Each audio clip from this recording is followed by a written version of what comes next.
Hello, everyone. It's great to be here today with the Education USA. My name is Oksana Carlson. I'm Associate Dean for Global Collaborations at the Johns Hopkins University Carey Business School. I'm happy to present today on the topic on MBA programs in the United States, admissions trends, and how to build a strong application. I'll share my screen and we'll talk about several things that I think will be important for you to consider if you plan to apply to the MBA programs.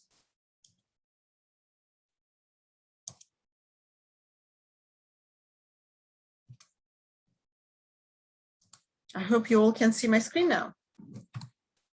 MBA programs, admissions trends, and building a strong application. Just briefly about myself, I have more than 20 years of experience in international business and higher education. And in my current role as Associate Dean for Global Collaborations at JHU Carey Business School, I lead our global strategy, collaboration with universities in other countries, and I also work very closely with international students in many parts of the world. Just briefly to talk about different types of MBA programs that you may want to consider. Full-time MBA program that takes 2 years to complete is usually called traditional full-time MBA program. It's the best option for people who decide to switch from one industry to another industry, who want to build specific functional business skills, and who have professional experience, at least 2-3 years of experience. Typically in the full-time MBA programs, you will see average of about 5 years of work experience, and the range may be between 2 and up to 8 of work experience. And for the full-time MBA program, you will be studying for 2 years. Typically it's 4 semesters. And after the first year, you will be expected to do an internship. You could do internship in the United States, or you can do internship in your own country. Internship is a great opportunity for you to explore a new industry, maybe a company that you would like to work at after graduation, explore a new role, learn more about international business or new country if you choose to study, to do your internship in the United States, and many other benefits for doing the internship. So this is the traditional full-time MBA. Other options for the MBA programs would include 1-year MBA. That's typically in the arrangement with your own company that would like you to study only for 1 year, receive the degree, and come back to the same company. So that would not be a case for people who switch careers and definitely want to, shift into a new path, maybe management, leadership path, or a new industry. Part-time MBA is relevant for people who live and plan to study in the same area where they live. So they would be taking classes locally, taking classes in the evening and weekend. Online MBA is becoming more and more popular. Of course, with the pandemic, it's even more popular now, as people have more flexibility to pursue their MBA while they continue working. What are the latest admission trends? I will talk more specifically about the trends we have seen in the 2019, 2020, and what we have seen so far in 2021, so just the last couple of years. The demand for MBA degree actually has increased.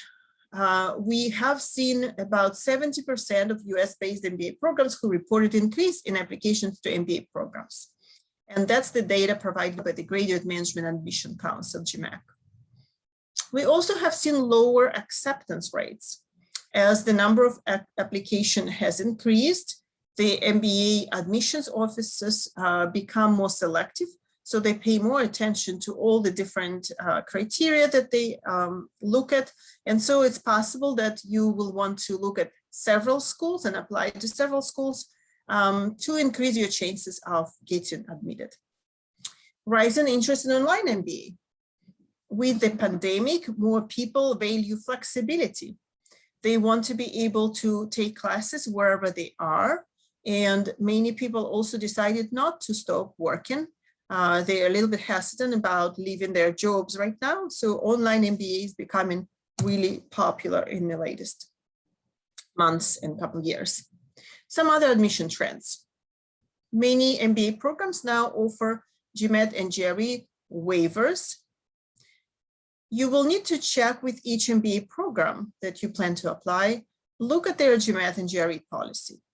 In most schools, the GMAT or GRE is required, and most MBA programs will accept either GMAT or GRE. And you will want to look at it whether they are willing to waive and what are the requirements for a waiver if there is a requirement. However, I would like also to advise you to maybe not to be in a hurry to ask for a waiver. There are several reasons here.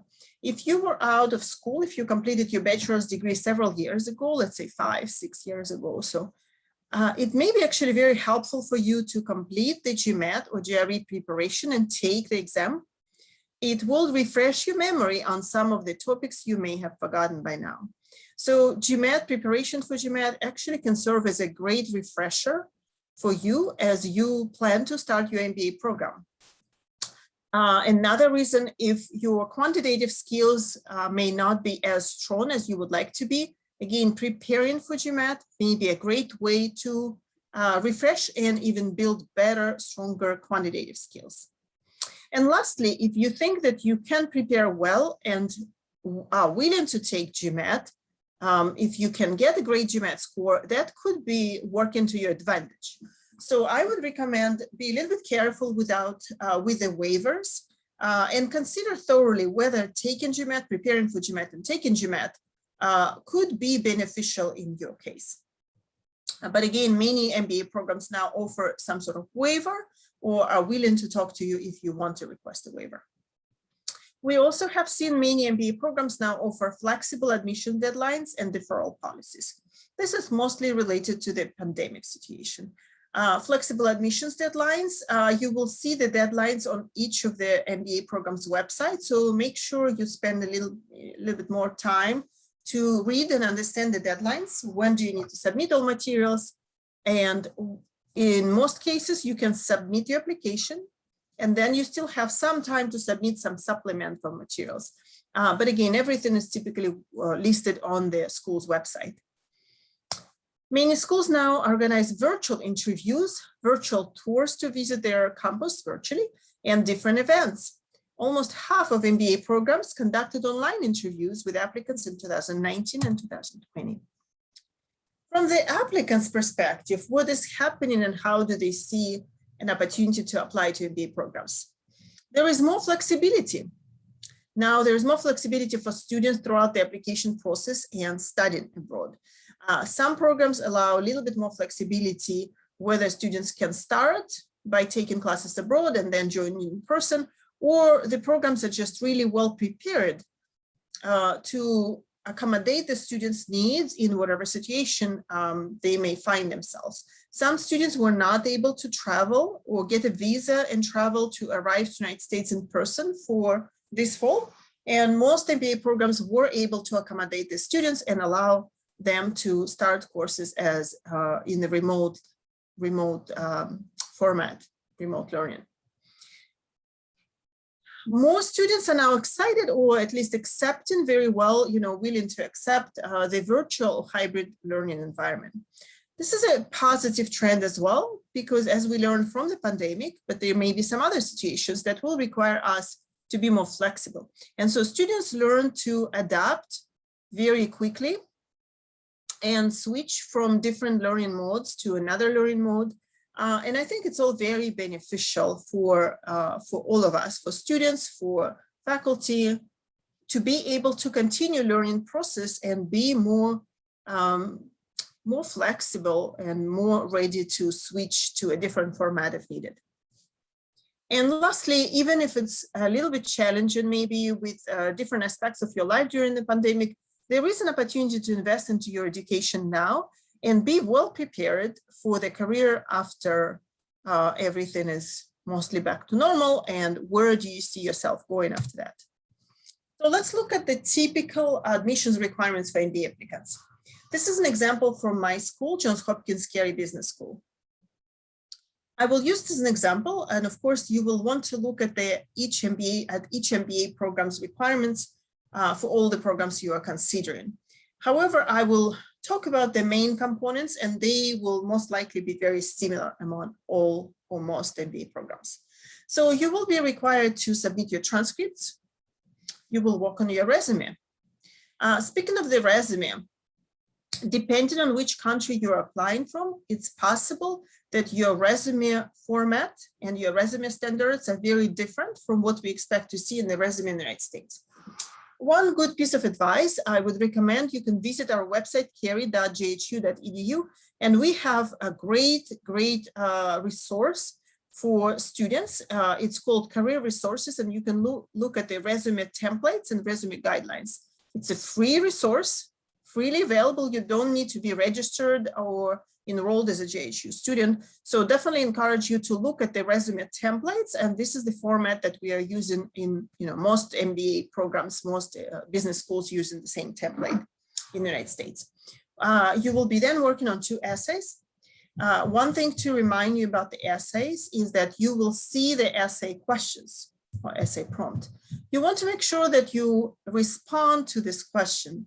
And while you're working on responding to this question, you also want to see how you can highlight your strengths, your talents, your passions in the essay. We are requiring 1 professional recommendation. Some other schools may require more than 1, but typically the recommendation is something that would bring us value, would add value, and something meaningful in addition to what we can read in your application.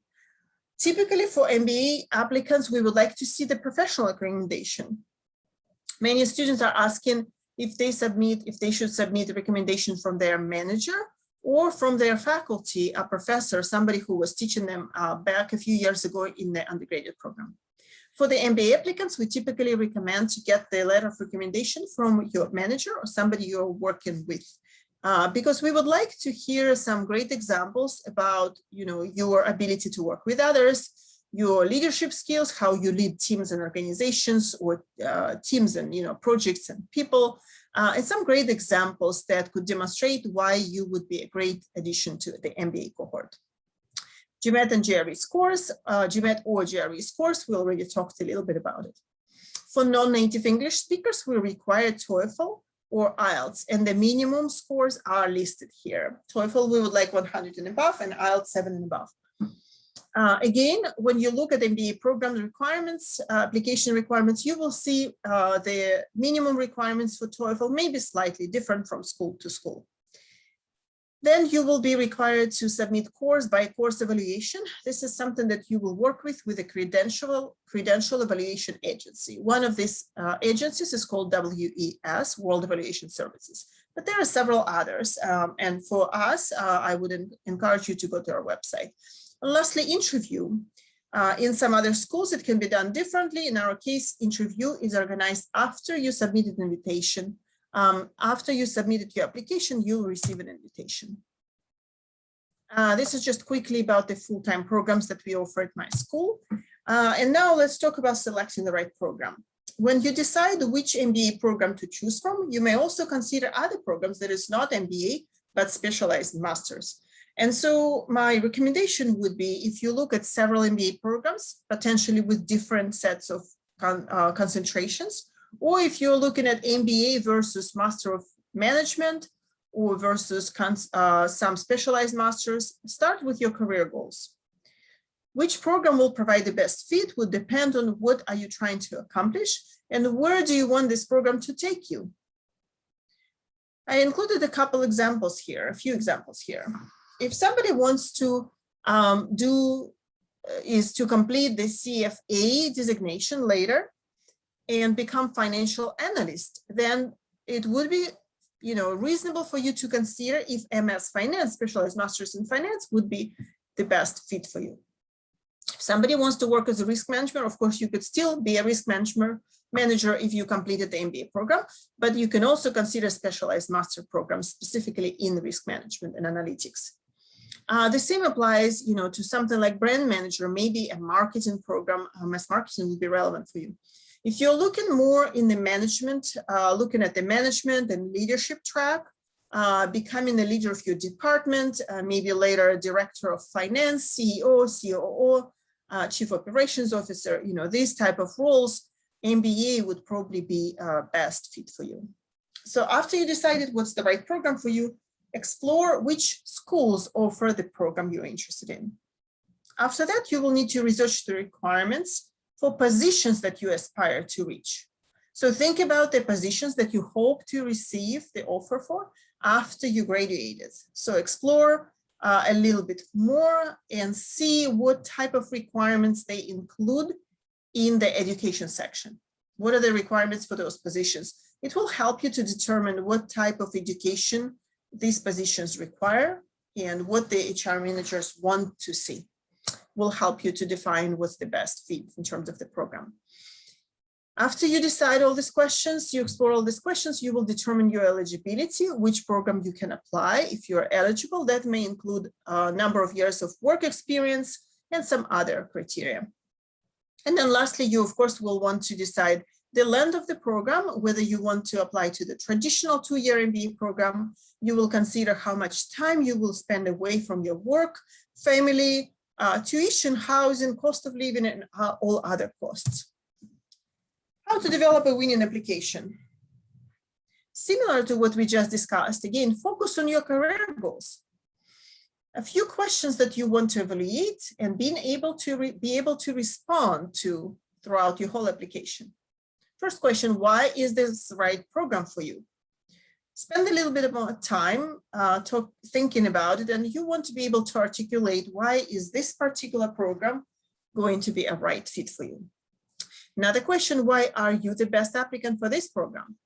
You want to think about the best fit. Why do you provide the best fit for this program? Looking at your background, looking at your professional career path, anything that you will be able to bring to the program, anything from the diverse perspective, diversity of your background, diversity of your thinking, cultural aspects, all of these components together. And you want to demonstrate why this program is going to be the right fit for you. Then in your application, you want to highlight your work experience. For those people who have, a certain number of years of work experience, maybe 5 and above, that's great. You definitely want to highlight your achievements. For some people who have maybe fewer years of work experience, see how you can incorporate everything and highlight all of your professional experiences, maybe including full-time, part-time. Internship can be, in some cases, can be counted as a work experience as well. So think a little bit more carefully, what do you want to highlight as your professional work experience? Consider if you are meeting minimum requirements. So whenever there is a specific minimum requirement, you actually need to meet those. An example, I will give you TOEFL. In my school and many other MBA programs, we require TOEFL 100 minimum. So that's specifically listed as a minimum requirement. And then essay, or in some schools, you will see it's called statement of purpose. Try to respond to the essay questions, of course, but also highlight things. What makes you special? What are your strengths? What is your passion? And what makes you a competitive applicant? Resume and letter of recommendation.